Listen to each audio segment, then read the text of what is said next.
Perfect. All right. Hello, everyone. Mr. DVB here. In today's stream, I am going to finally be doing my voting for the Game Awards. I've been talking about this for the last, couple of days where I wanted to, get my voting done and everything. But the site was just down for, 2 days. It just really wasn't working.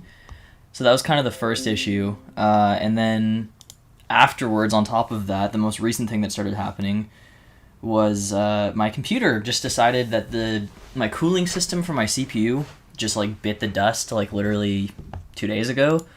I was doing my live stream the first time I did it, and then my computer just randomly died during it. Rebooted it.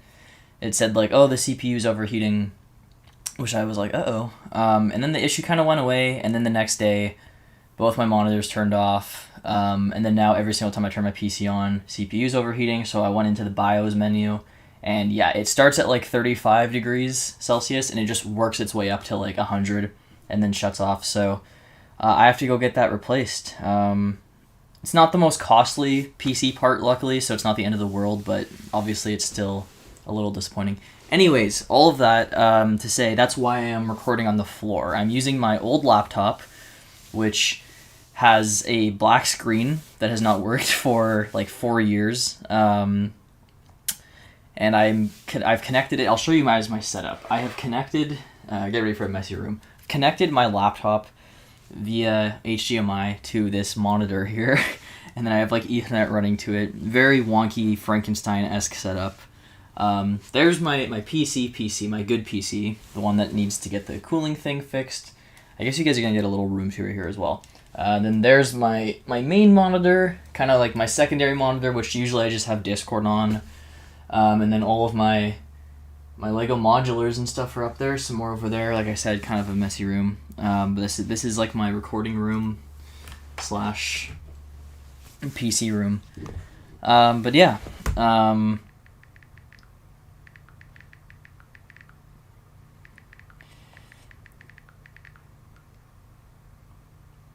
Anyways, with that being said, I can actually jump into this right now and talk about this ranking. Anyways, I'm all over the place, sorry. Okay, so I think I can probably make myself a little bit smaller. The Game Awards. Let's go. Okay, let's get in here. So I'm going to start off with the categories I really have no knowledge about and don't really care much for, which is the esports ones and stuff like that. These don't mean anything to me. I don't follow esports. I don't know any of these teams, so I'm just going to click on a random one. I'll just say Team Vitality. Sign into Vote and Savior. You're kidding me.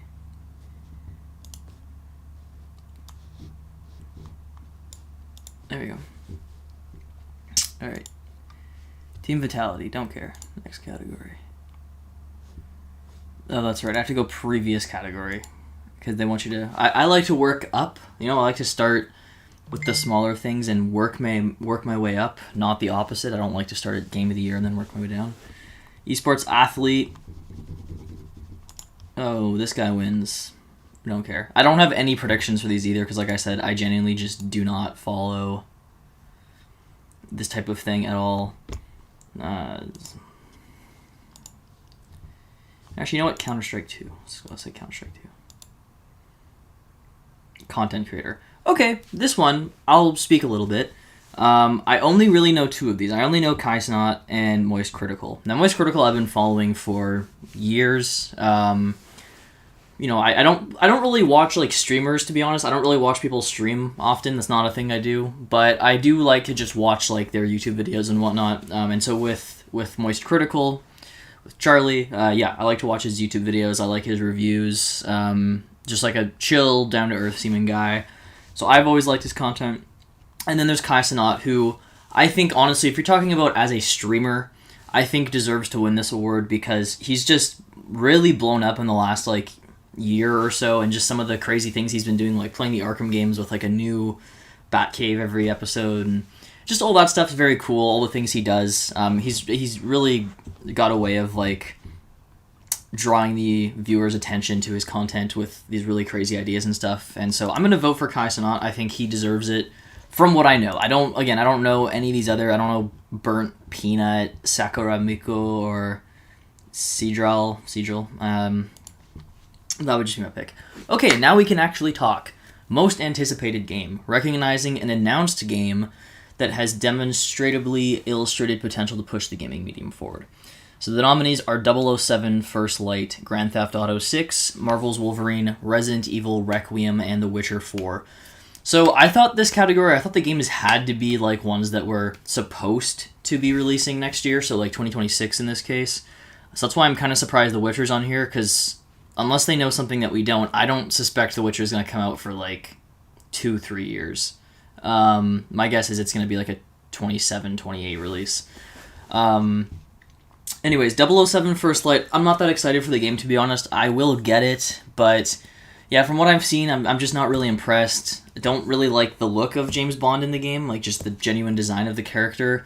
But then just other than that, I don't know. It just, to me, I don't really think it looks that great. I don't care too much for the Hitman games. I think the gameplay of them is a bit fun, but I'm not sure that's the right developer to take on a James Bond game, in my eyes. They could prove me wrong, and they might very well. Personally, I'm just not very excited for it. GTA 6 is obviously going to win. There's no question that GTA 6 will win. I mean, this has just been the most hyped game of all time, to be honest, at this point. Do I think it will release next year is a question. I think it might get delayed again. I think GTA is probably going to end up coming out in 2027 if I had to make a guess. Hopefully it is November of next year. Like a year from today, actually, I think it's supposed to come out. Hopefully. I don't know. I just see it getting delayed again, but we'll see. Marvel's Wolverine. Obviously I'm very excited for it. No doubt about that. But we haven't really seen gameplay and stuff yet, so like as much as I'm excited, I'm not like over the moon hyped because it has been delayed a few times. I'm very excited for it. I'm sure it's going to be an incredible game. It's just like, it's not really on my mind that much. I'm kind of like, yeah, okay, GTA, it'll come out when it comes out. I get that it's so hyped up. I'm very looking forward to it, but yeah. Wolverine, very excited for this one. I really like what Insomniac has done with the Spider-Man games. I think that, all three of them have been really good. In particular, I love the first Spider-Man the most. I think Spider-Man 2 might actually be my least favorite out of the three games as an overall title. At least story-wise, I think 2 is the weakest. Miles Morales, I think, is a pretty solid, like, half game, if you want to call it that. Like, not a full-priced, full-length title, but like a kind of Uncharted Lost Legacy type thing where it's a little bit shorter. I think it's great, though. Anyways, very excited for Wolverine. I think it's a good change of pace for them. I'm getting a little bit tired of the New York setting with Spider-Man. I think it's time to branch out and do something different. And I think doing Wolverine / the X-Men is an awesome direction to go. So I'm very excited for the Wolverine game. Looks violent, looks brutal, looks great. Resident Evil Requiem I am very excited for. I love the Resident Evil games. I've been playing them since, and this isn't that long, but I've been playing them since Resident Evil 7. So I've played 7, I've played the remakes of 2, 3, and 4, I've played 8. Love them. I think they're all great. With the exception of like the remake of 3, it was still enjoyable, but it's definitely the weakest one they've done in the last while. But yeah, I love 4 is probably my favorite, but I love the style of 7 and 8. I love the first person, more claustrophobic, like horror feel. Just very, very intense, creepy games. The seventh one in particular, and I'm very excited for 9. I think it looks awesome. It's one of the world's worst kept secrets at this point that Leon's going to be back, which is pretty awesome. Might be open world. I don't know if that's really true or not, but it looks really creepy from what we've seen. So I'm very excited. And then we have The Witcher 4. I know Witcher 3 is considered like one of the best games of all time. I've tried it out. I played about 10 hours of it back in the day. I quite liked it, but I just kind of stopped playing it. Maybe one day I'll go back to it, and that's a game that I'll really dive into. But all that's to say that my vote is actually going to be for Resident Evil Requiem. Now, am I more excited, like, overall in the long run? Will I be more excited for GTA? Yeah. But currently, I'm more excited for Resident Evil Requiem. I really love that franchise, and also it's coming out in February. Like, there's not a chance the game is getting delayed to 2027. Whereas I think GTA has a pretty big chance of that. So I'm going for Resident Evil Requiem. I think the winner, though, is going to be GTA 6 without a doubt. Best adaptation. Okay, this category is hilarious this year because somehow Sonic 3 didn't make it onto here. And I'm not like some big Sonic warrior. I don't really care that much about Sonic, but the movies, like, I'll admit, have been pretty solid. I haven't seen the third one, but the second one I quite liked. And, you know, it seems to be a very popular IP. They do well at the box office. They're making a fourth one. People really like them. And Sonic 3 didn't get nominated. Instead, Until Dawn somehow made it onto the nominees, which is hilarious. But yeah, really weak category this year. We have a Minecraft movie, Devil May Cry, Splinter Cell, Death Watch, Last of Us Season 2, and Until Dawn. I'm going to be honest, I didn't know either of these two existed. Have not heard of a Devil May Cry series. Did not know there was a Splinter Cell series or whatever it is. Minecraft is not a good movie. It's a dumb, fun, enjoyable film, but it is not a good movie at all. Last of Us Season 2 was a step down from the first season in a lot of people's opinion. I was mixed on Season 2. Like, there's parts of it I really liked where I thought, okay, I'm glad that there's actually more infected in this season. Because the first season I felt like held back way too much on the infected. They were hardly in it.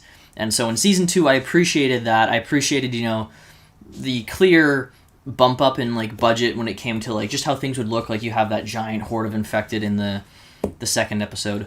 So there were some areas of the show where I was like, hey, this is good.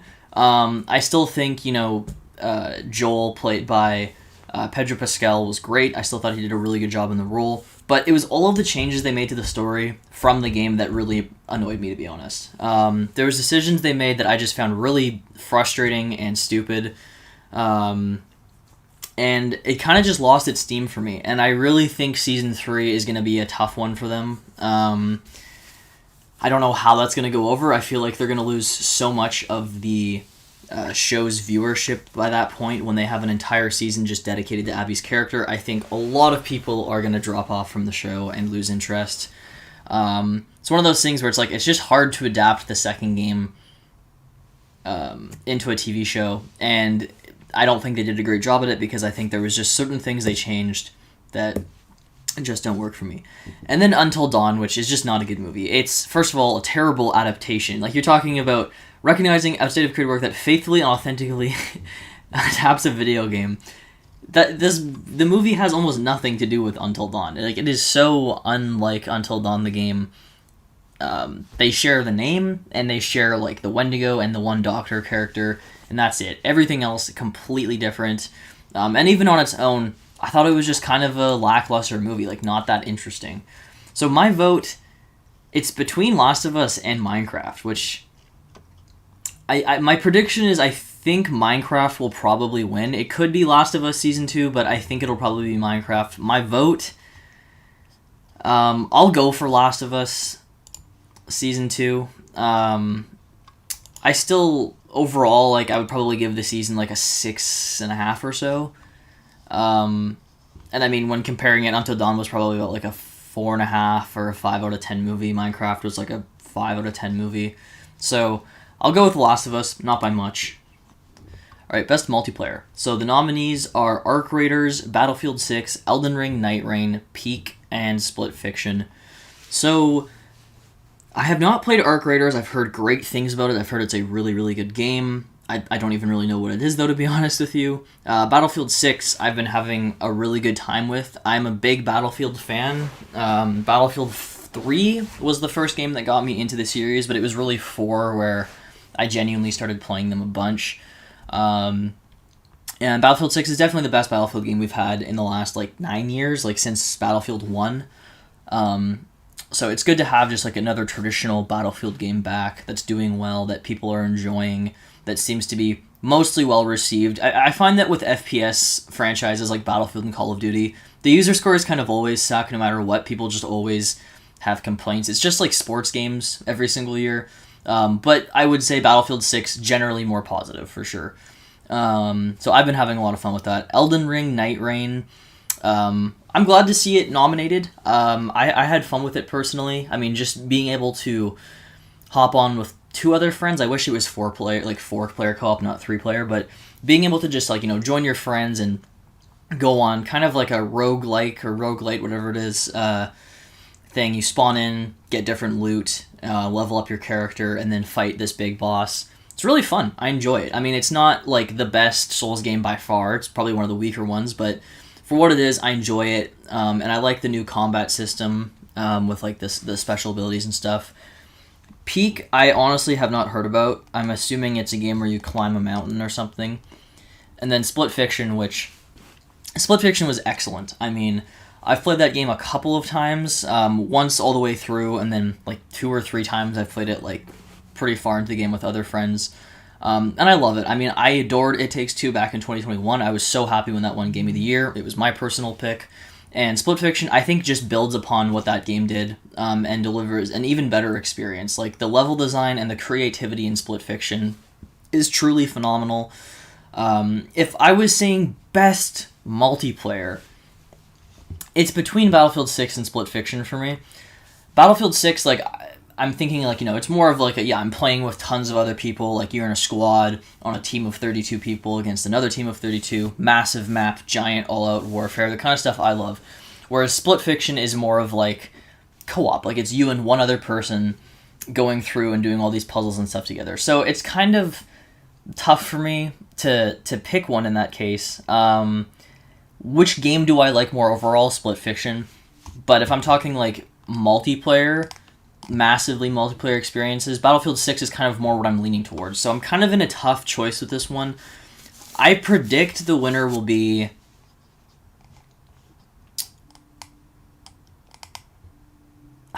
I've heard really good things about Arc Raiders. I think the winner will be either Split Fiction or Arc Raiders. I don't think it's going to be Battlefield. I haven't really heard much about Peak, so that could very well be the winner, and it's just a game I haven't heard much about. Anyways, I'm gonna go with Split Fiction. That one was definitely a tough one for me, though. But I think I'd probably go with Split Fiction on that. Okay, best sports/racing game. So the nominees are EA Sports FC 26, F1 25, Mario Kart World Rematch, and Sonic Racing Cross Worlds.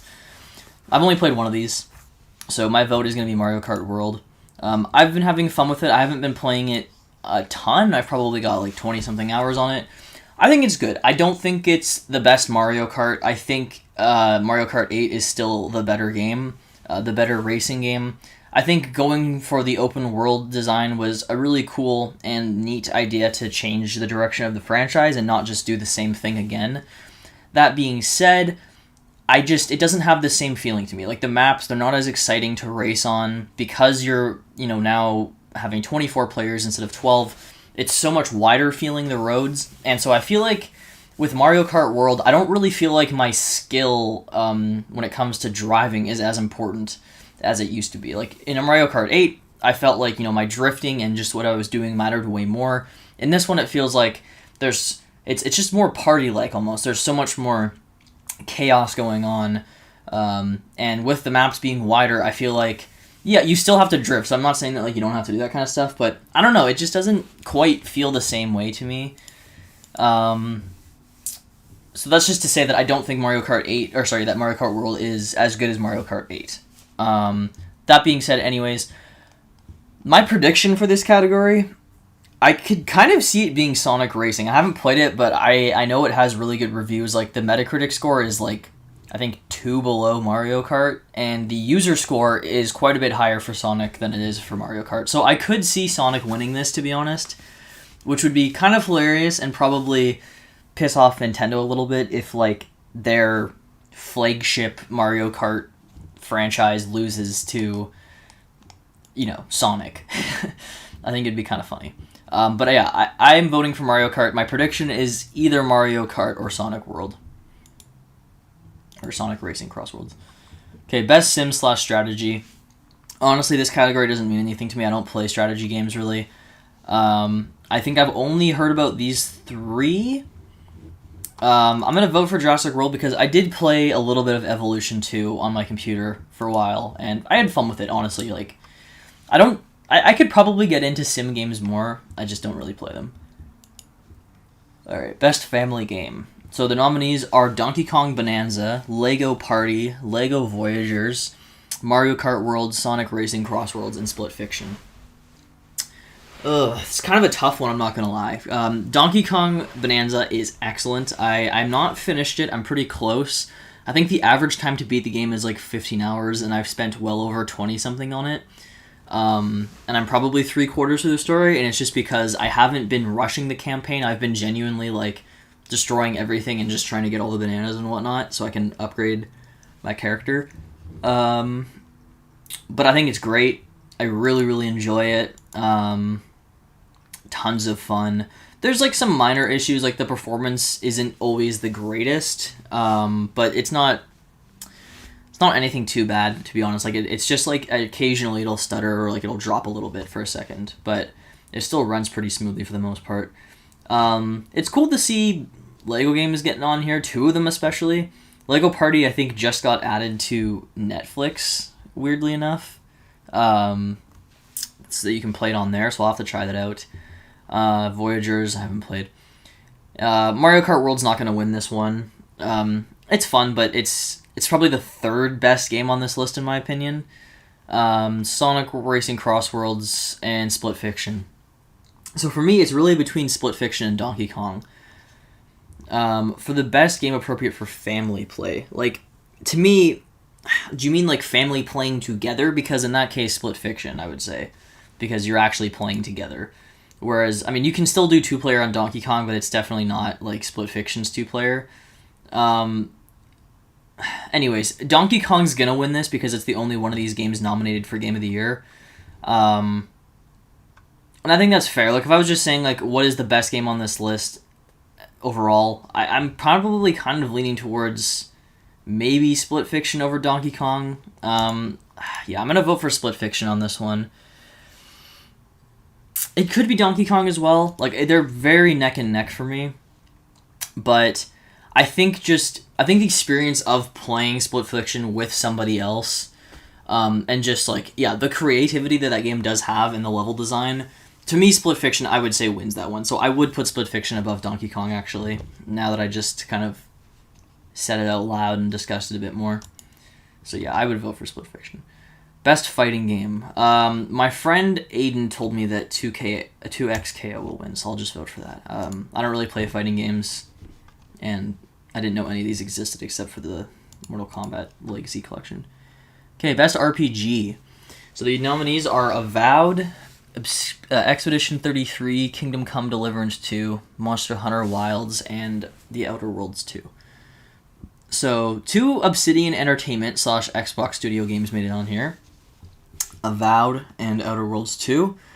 I have not tried out Outer Worlds 2. I played a little bit of the first one, and I enjoyed it. Avowed, I tried like maybe a half an hour of it. I just downloaded it on my computer with Game Pass and was just kind of like, cool. Didn't touch it again. Expedition 33 and Kingdom Come Deliverance 2. It's between these two. Now, Expedition 33, like right now, I'll just say it's more than likely going to win Game of the Year. That is the front runner this year. And so, by default, I kind of want to just say, oh, Expedition 33 wins Best RPG. But from what I've seen, like, I think Kingdom Come, personally, to me, comes across as more of a traditional RPG. I could be totally wrong with that. I don't know what I'm saying, to be honest. I'll vote Kingdom Come Deliverance 2. It kind of looks a bit more like my kind of game than Expedition. I have not played Expedition, I'll be honest with you guys. I tried it out. I don't like turn-based combat games. It just doesn't interest me. I will try it out again, though, and maybe I'll love it. I definitely need to branch out, because probably it sounds like I'm a very specific person with my gaming. Maybe I am. I don't think I am, but maybe I am. Okay, Best Action Adventure. This one I can say a lot more for, because I've actually played all of these, except for Silksong. Silksong I tried out for a little bit. Death Stranding 2, Ghost of Yotei, Silksong, Indiana Jones, and Split Fiction. So the category is for the best action/adventure game combining combat with traversal and puzzle solving. I'm very happy to see Indiana Jones on here, because that game, it's and I knew this would happen, but unfortunately it's very heavily snubbed this year. Or, snub's not necessarily the right word, because I didn't think it would get in. It's just an unfortunate situation, because had Indiana Jones come out like a little earlier last year, had it come out in October last year, it would have been nominated for Game of the Year. It could have won Game of the Year, to be honest, because it is easily the best game to come from Xbox Studios, even though it's not an Xbox exclusive anymore, but it's easily the best game owned by Xbox, whatever you want to call it, to have come out in the last couple of years, in my opinion, by far. I think it is an excellent game. I mean, obviously, I'm a huge Indiana Jones fan, so maybe there's a bit of bias there, but I truly think, I mean, it nails Indiana Jones. Like, just what, to me, it is the best Indiana Jones thing we've had since Last Crusade. Like, it is the third best Indiana Jones movie, if you want to call it that. The like set pieces are excellent. The exploration is great. You're constantly like going around and finding things in these big locations. I grinded the heck out of that game and I adored it. So very happy to see that on here. But yeah, it sucks that, you know, because it came out past the cutoff date last year, it's ineligible for the 2024 awards. Now it's eligible for 2025. But of course, because the game came out a year prior, nobody really talks about it anymore. And so it just gets shafted on a lot of the categories.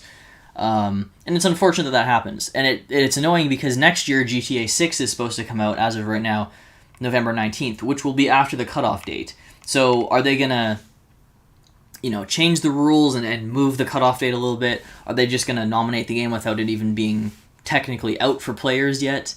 Or are we going to have to wait till the 2027 Game Awards to see GTA 6 nominated? Because if that's the case, that is incredibly disappointing and unfortunate for any game that releases in 2027. And that's what I mean. That's why, like, I get the Game Awards have their cutoff date and everything and the show in early December so that, you know, it can help with Christmas sales and stuff. But, I don't know, there's times where it is a little frustrating. Anyways, I'm spending so much time yabbering about this kind of stuff. I've probably been streaming for, like, 30 minutes already. Death Stranding 2, I loved. I am one of the people out there who genuinely really vibes with the style of Death Stranding, both games. The first one was pretty divisive back in the day.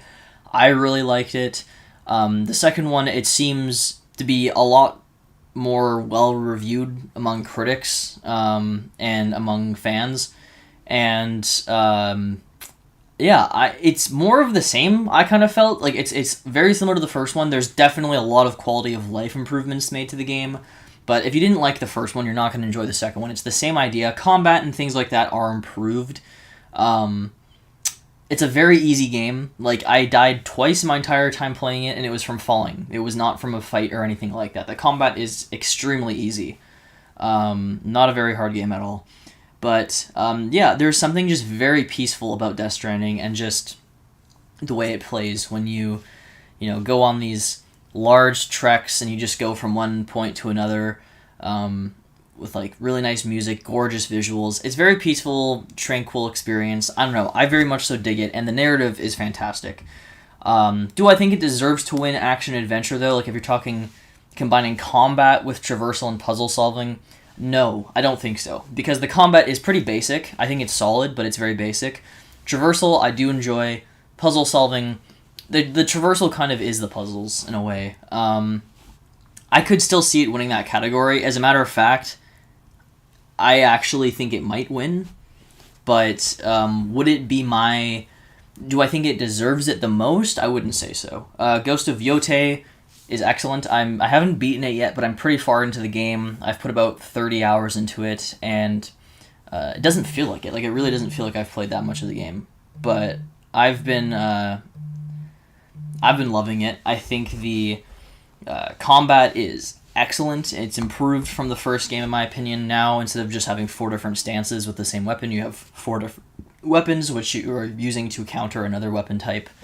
And just, it flows very well. It feels great. The traversal, I think, is pretty solid. Like, I don't think the climbing mechanics in the Ghost games are the best. They feel kind of generic, in my opinion. Nothing beats the climbing of the Uncharted games, especially Uncharted 4. But the traversal's fine, and the puzzle solving is pretty basic. But I would probably still put Ghost of Yotei on the same level, maybe above Death Stranding 2 for this. I don't know. Actually, no, maybe I'm leaning towards Death Stranding. I don't know. Silksong I can't really speak for. And then we have Indiana Jones and Split Fiction. Okay, so my vote's going to be for Indiana Jones. I'll just get that out of the way. I don't want to spend too much time talking about this.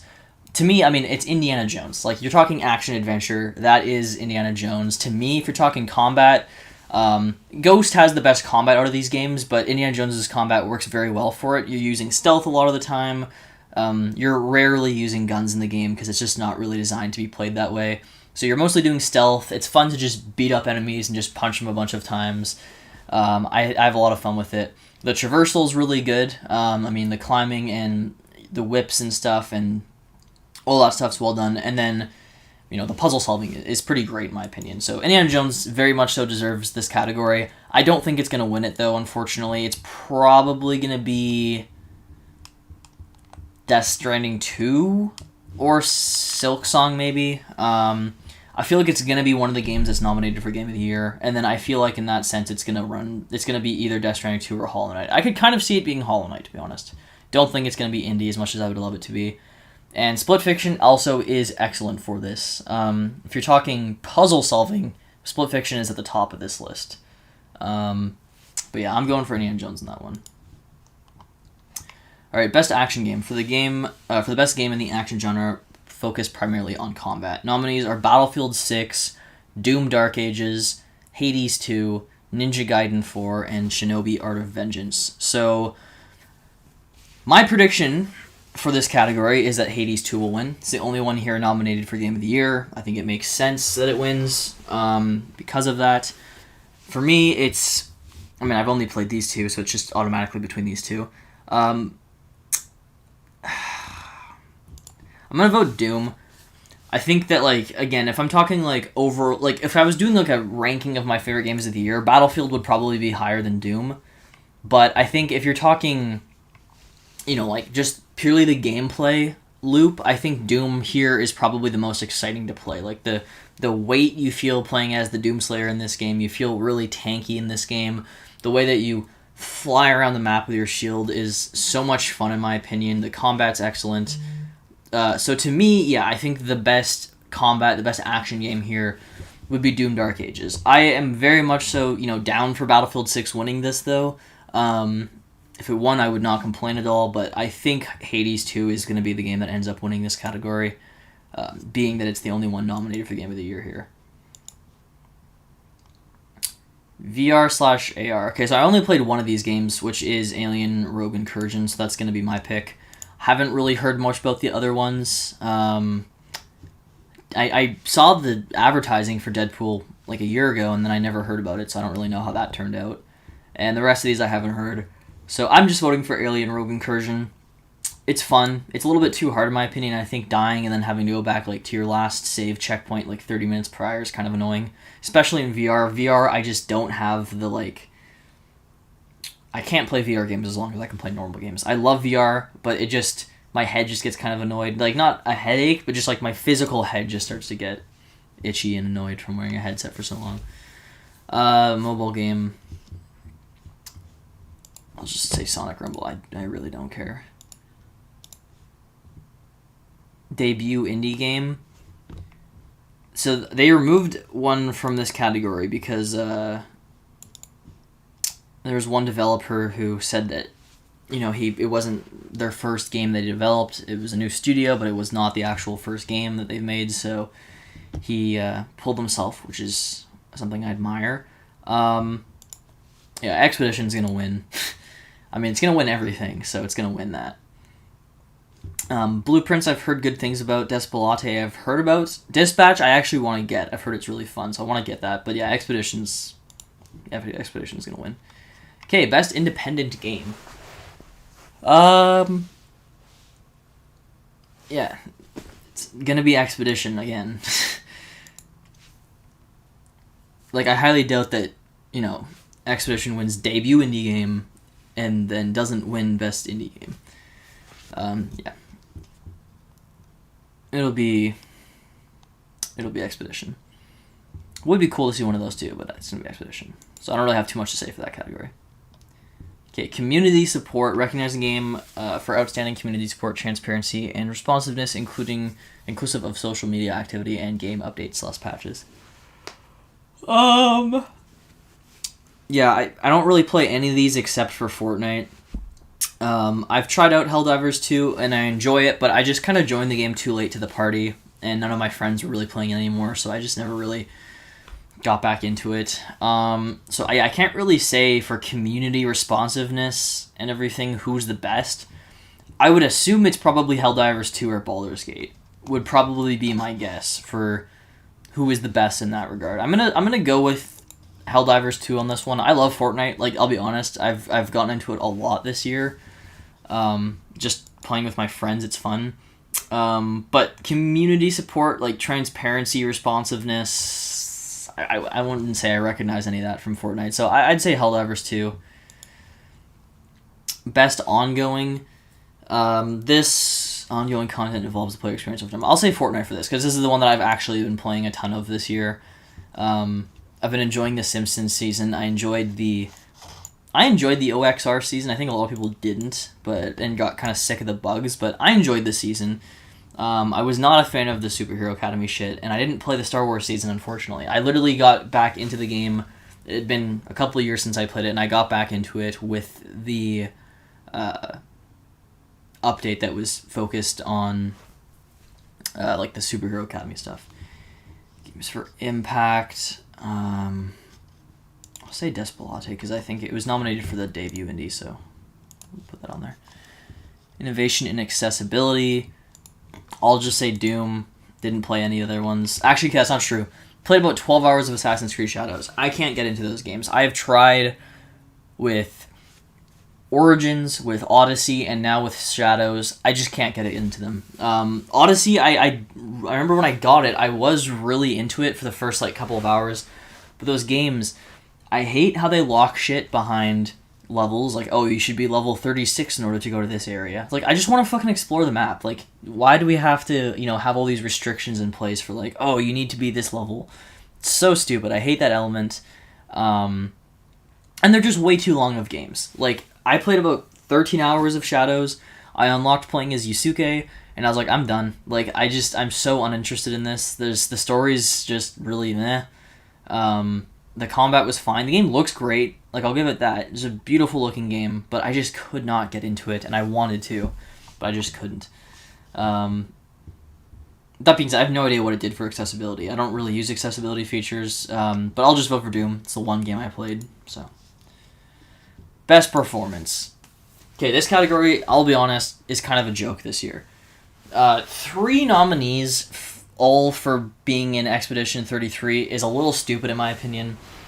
So we have Ben Starr for Expedition 33, Charlie Cox for Expedition 33, Erika Ishii for Ghost of Yotai, Jennifer English for Expedition 33, Konatsu Kaito for Silent Hill F, and Troy Baker for Indiana Jones. Nobody from Death Stranding 2. What the actual fuck? Like, literally nobody making it from Death Stranding 2 is mind-boggling to me. Easily, like, and I know, like, I'm sure the voice acting in Expedition 33 is great, but 3 nominees is a little bit too much. Half the category being from one game I think is a little ridiculous. The last time that happened was 2016 for Uncharted 4. Now, obviously, I am partial to bias. I think all 3 of those people deserve to be nominated that year. But also, like, looking at 2016 and the rest of who was nominated in the rest of the games that came out that year, there wasn't really much competition in my opinion. Like, Uncharted was the big narrative game that year, and so Expedition 33 is obviously the big one this year, but there's tons of others. Death Stranding 2, how is that not on this list? Like, how is... I mean, I would have nominated Troy Baker for Higgs as well as Indiana Jones. I would have put him in here twice.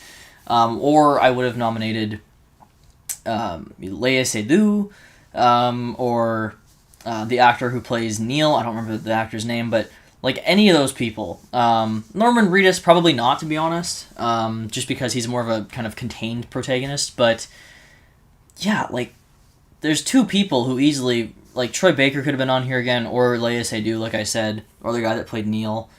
So personally, yeah, I think 3 nominees for Expedition 33 is pretty stupid, if I'm going to be completely honest. And Erika Ishii, I wouldn't put her above any of the actors from Death Stranding 2. Like, there's some moments where her voice acting is a little cringe, in my opinion, in the game. I think she gets way too much hate just because people don't agree with her politically. Whatever. There's 8 billion people on this planet. Not everybody's gonna fucking agree with you. Like, I think people take shit way too seriously in that regard. But that being said, yeah, to me, she's not the best. Anyways, Troy Baker, 100%. He absolutely nails his Indiana Jones in this. The game would not have worked if you didn't have a good Indiana Jones voice actor, and he is the best Indiana Jones voice actor I've ever heard. Like, above John Armstrong, who voiced him in all the other games and stuff, Troy Baker absolutely nails Harrison Ford's voice, his actions, everything. He kills it, and that game would have just fallen flat if you had a performance that didn't really sound like Harrison Ford. If you had somebody who didn't quite sound like Harrison Ford, that didn't sound like Indiana Jones that much, would have failed completely. They found somebody who went above and beyond and nailed it. So I think Troy Baker deserves that one. I don't think he's going to win necessarily. It's probably going to be somebody from Expedition. It's probably going to be like Ben Starr or Jennifer English. I've heard some people complaining about Charlie Cox being nominated because he apparently doesn't really remember the game or play games, which doesn't matter, but like he showed up for 4 hours in a sound booth, recorded his lines, and that was it. Like he wasn't doing motion capture or anything like that. He just didn't seem all that involved, and even that doesn't mean his performance couldn't have been good, but I think if you're to knock off like any of the three from Expedition, just go with him. I don't know. I think it's kind of crazy. Personally, yeah, Troy Baker, I think, deserves this one. Really hope he gets it. And those are the only two nominees that game got, so. Alright, Best Audio Design. Battlefield 6, Expedition 33, Death Stranding 2, Ghost of Yotei, and Silent Hill F. I've heard some people complain about Battlefield 6 because you can't hear the footsteps very well in the game, which I understand, like, from a shooting game, from a first-person shooter perspective, like, when you're wearing headphones, you're playing Call of Duty and stuff, you want to be able to hear footsteps coming from behind you all the time so you can react very fast. Fair enough, so I can understand that complaint. This is not me trying to justify it at all, but at the same time, if you're in a giant fucking battle, like a giant war is going on, and there's explosions and jets and tanks, I don't think you're going to be hearing a person walking up behind you or like running behind you in this big ass area when there's all that other shit going on. You're not going to hear that. So to me, it's like, again, if you're going for like realism, I think it's fair. If you're going for gaming though, and like people wanting to be able to hear everything, I can understand that complaint. But I think Battlefield 6 sounds awesome. I think all the explosions and all that shit sounds great. So personally, I think it sounds excellent. I don't really play games with headphones. I use my Atmos home theater setup, which, you know, is great. Expedition 33, yeah, Death Stranding 2, great sound in that game for sure. Ghost of Yotei, Silent Hill F. Ghost of Yotei, I'm going to say no to be honest. It sounds really good, but I don't know if it would be my number one pick. Silent Hill F, I'm sure, is probably super atmospheric and has great like Atmos and creepy sound effects going around, so I could totally see that one. I thought Death Stranding 2 sounded great. That's gonna be my pick. I think it sounded excellent. All the bass and all this. Yeah, I'm going for that one. Just thinking, I'm playing back in my head like moments I had playing these games on my Atmos system, and yeah, Death Stranding 2 definitely stood out the most to me. Alright, Best Score and Music. For Outstanding Music, inclusive of score, original song, and or licensed soundtrack. Licensed soundtrack's kind of interesting that gets that gets included in there. Expedition 33 will win, is my prediction. I've heard really good things about that game's score. For me, it's between Death Stranding and Ghost. Ghost of Tsushima was shockingly not nominated for Best Score back in 2020, which blows my mind. That game had an incredible score, and it didn't get nominated. I think the nominees that year were Final Fantasy, Doom, Last of Us 2, Hades, and something else. And yeah, the Ghost of Tsushima didn't get nominated back in the day, which was crazy to me. I don't think Yotei's score is quite as good as Tsushima's. I still think it's excellent, but I don't think it's quite as good. Death Stranding 2's score is my pick. Just because, like, not only that, like, you know, I think the music in the game is beautiful, it's also just the way it plays. Like I said, when you have those moments where you're just going on a long, like, trek to get to your location, and then this music comes in that's really beautiful, and the camera pulls back. It just, I don't know, it has a very peaceful, tranquil feeling to it. And the first Death Stranding won score back in 2019, so I think there's a chance that this one could win, but I think Expedition's going to win. But yeah, I would go for Death Stranding 2 on this one. Art direction. For outstanding creative and or technical achievement in artistic design and animation. So first off, I'll just say Death Stranding 2, nicest looking game I've ever played in terms of graphics. In terms of how real it looks, I think Death Stranding 2 has the best character models I have ever seen in the game. The environments are stunning. Like, you can just watch the trailer for yourself, and when you see, like, the moon and the way that things are illuminated, it is a gorgeous looking game. And it runs at 60 FPS on, like, the base PS5. Like, it is, like, truly, like, marvelous how well that game runs and how excellent it looks. Like, the Decima engine is truly fantastic. So to me, like, it's the nicest looking game I've ever played in terms of, like, pure graphics and, like, how realistic it looks. But on top of that, it also has these amazing looking things in terms of its art direction. Like, the way that the BTs look, and there's, like, these giant ink ones with, like, the hands that then turn into a face and stuff like that. It's crazy. So to me, it's like Death Stranding 2 deserves it because it has not only incredible graphics, but it also has such incredible, artistry with all these weird elements and things like that. But the game with the best graphics, like, never wins. That never happens. It's always, more so for the artistic design than it is anything else. And in that case, I think it's going to be Hades 2 or Silksong this year. Silksong is, like, hand-drawn animation, beautiful looking game, great colors. Hades 2, the colors are so gorgeous, it really pops out. Ghost of Yotei, the first one, Ghost of Tsushima, did win back in 2020 over Hades. So maybe Hades 2 doesn't win because of that. Not necessarily because of that, but just kind of going off of how that worked last time. Yotei looks excellent. I mean, the open world is stunning. The wide landscapes, when you're, like, riding your horse, and just the open world for me in Yotei is definitely an improvement from the open world in Tsushima. I love the way that it looks. And of course you have, like, all of the leaves and all of the particles and things floating around still, like in the first game. So absolutely a gorgeous game. I don't think Expedition 33 will win this one, to be honest. It is a really good looking game, but I don't think it'll win. It very well might still. My prediction is Silksong will get this one. My vote is going to be for Death Stranding, which I know is probably the basic bitch choice because it's just the best graphics and everything, but I think that, across all elements of the art direction and everything, it was the one that constantly just had me, like, wowed. You know what, maybe, honestly, I'll say Yotei. I'll switch it up. Okay, best narrative. Expedition 33, Death Stranding 2, Ghost of Yotei, Kingdom Come Deliverance 2, Silent Hill F. So, Expedition 33 I can't really speak on, but I've heard it has an excellent story. I fully expect that to win. Death Stranding 2's story I loved. The first Death Stranding, I probably found myself a bit more emotionally engaged with, or consistently emotionally engaged. I felt like every chapter focused on a new character, and I always cared about them and found myself, like, in some way emotionally attached to that character's storyline. The second one doesn't quite have the same formula, but the narrative of the second game, it just works so well with the first one. It truly feels like, when the first one was made, that Kojima already had his plans for the second one, because the stories, they just mesh so well together.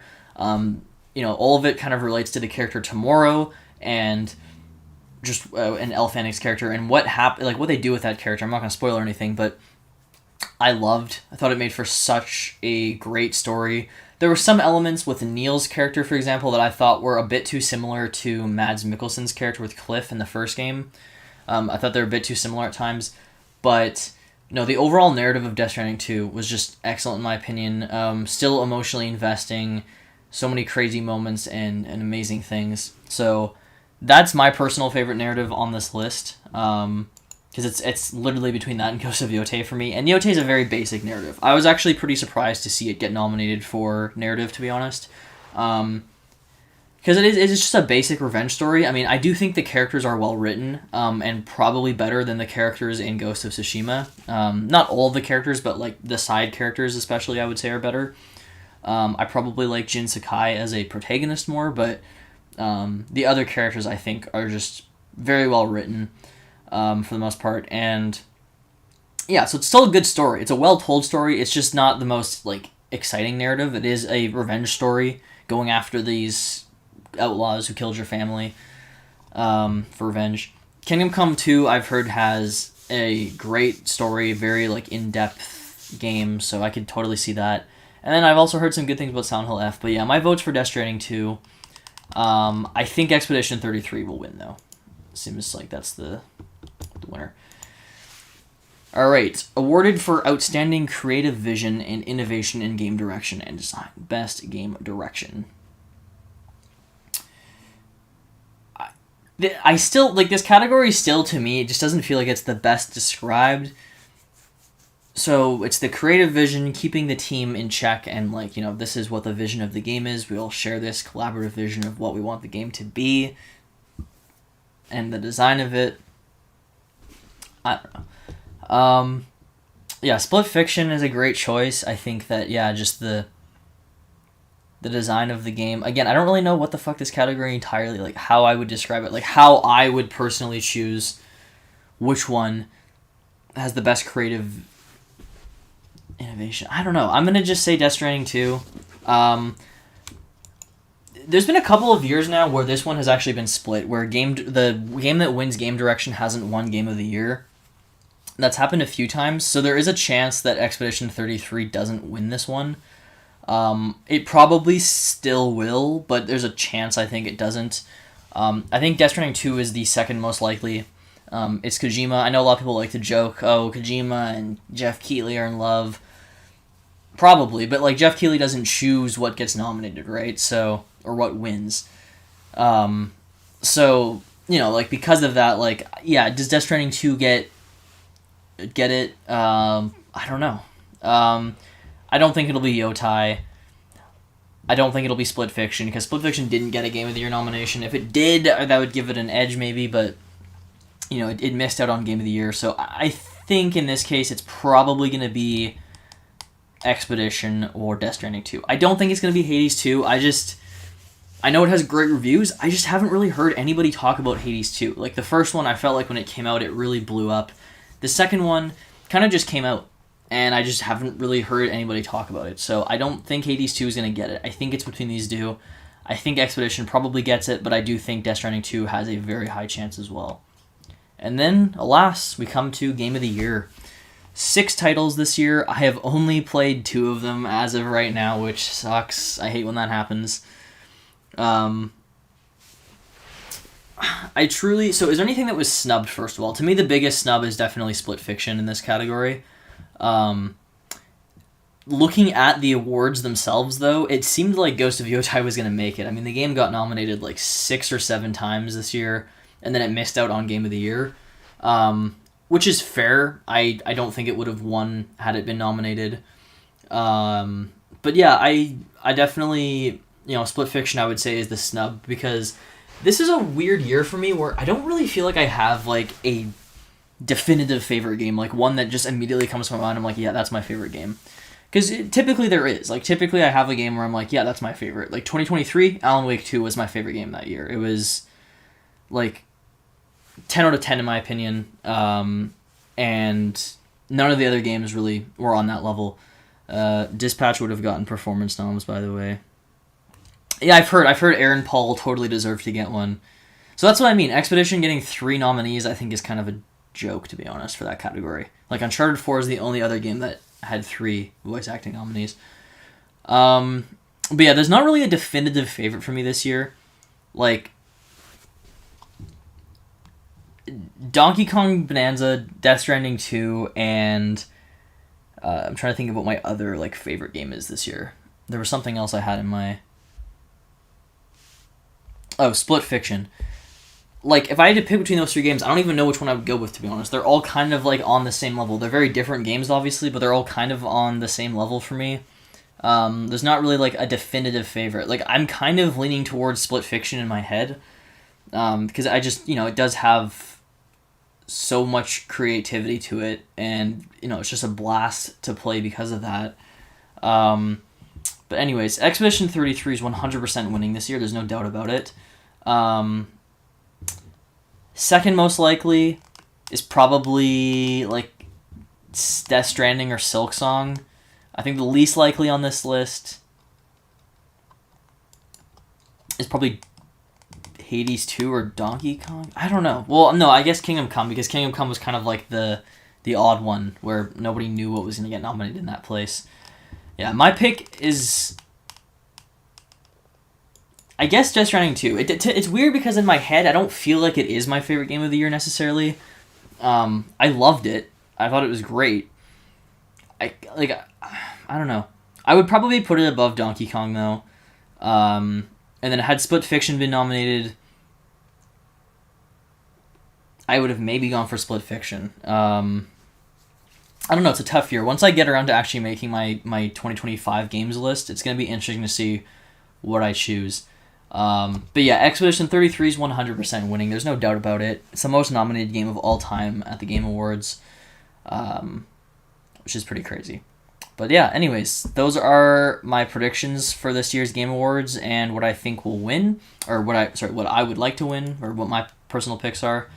I will be streaming it again this year, as I have done since 2020. I will be live. I will be discussing it with my friends.